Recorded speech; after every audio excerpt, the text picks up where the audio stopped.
Hey and welcome. I will be answering JAMB 2020 Physics Past Question 1. A simple pendulum makes 50 oscillations in 1 minute.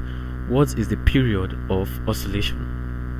A. 0.02 seconds, B. 0.2 seconds, C.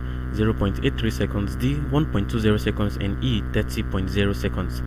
Now, period, which is known as T, is defined as the time taken to complete one oscillation.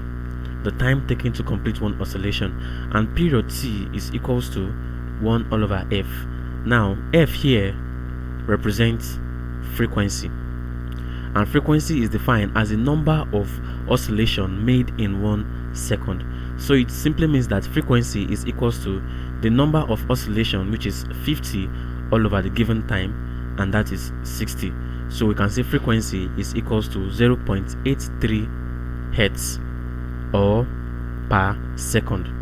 Now from this we have that period T is equals to 1 all over frequency, and like we know, we say period is the time taken to complete one oscillation, and so that will be 1 all over 0.83, and that will give us 1.20 seconds. So the answer to this question is option D, 1.20 seconds.